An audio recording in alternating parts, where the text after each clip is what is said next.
right, the only one. Guess it was meant for me to be here, huh?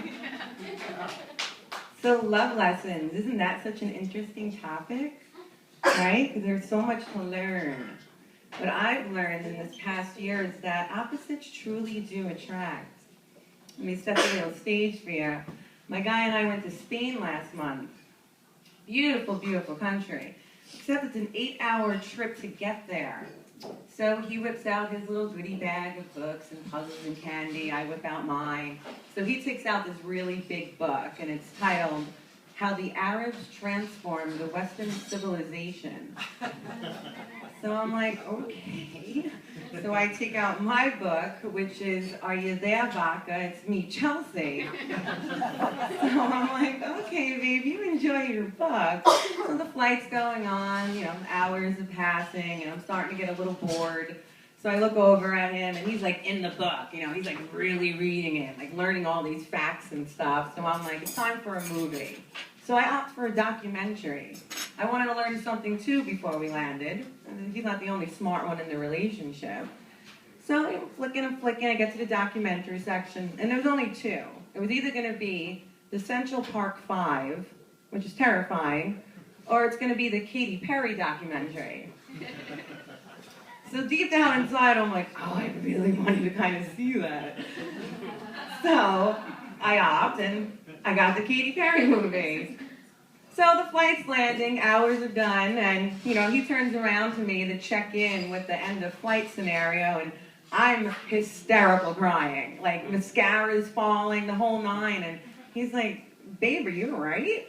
And I'm like, Katy Perry has been through so much. I'm like, I don't even know where to start with the trial and tribulations of what she's been through. I can't even believe she made it this far.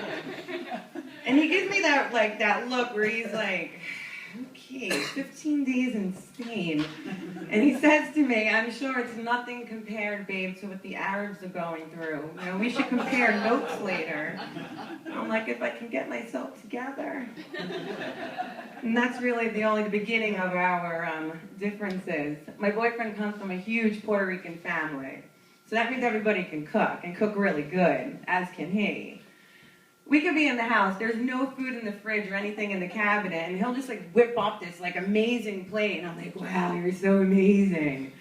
As for me, I'm Colombian, Native American. I'm adopted by 2 Jewish parents, and I was raised in Staten Island. So I'll let that sit in for a second. So pretty much I don't cook. But one day I wanted to switch it up. I wanted to give back to him, because he's always giving, giving, giving. So I did, as you ladies know, what any supportive woman would do, and I went to Trader Joe's. And I picked up a bag of frozen meatballs. I got some masala sauce, some chutney sauce. I got all fancy. I came home, I whipped it up. He came home, and he was like, what? I was like, I know. He was so freaking proud of me that I became so proud of him. Like, how could I not? We're celebrating my success. So the night goes on, it's a huge success, and I'm like, I'll remind myself, I'll put it in my calendar, learn how to make meatballs.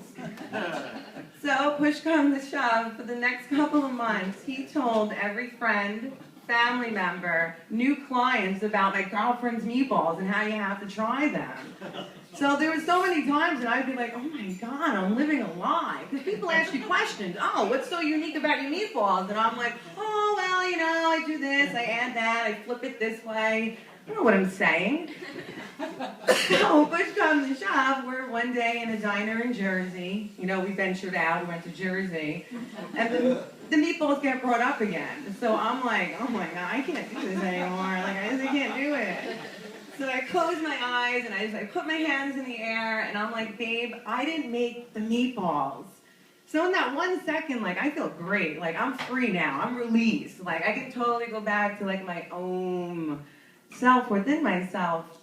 And I open my eyes to find the saddest face in the world. He was completely heartbroken. I felt terrible. And I didn't know what to do to make up for it. So I'll tell you, ladies, there's really nothing you can do to make up for meatball karma.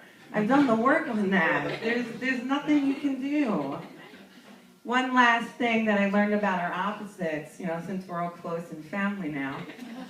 First time my guy and I were making love, if you want to do a little background music, the candles are lit, the music's playing, the rose petals are out, and, that question just comes into my ear, and he says, tell me something.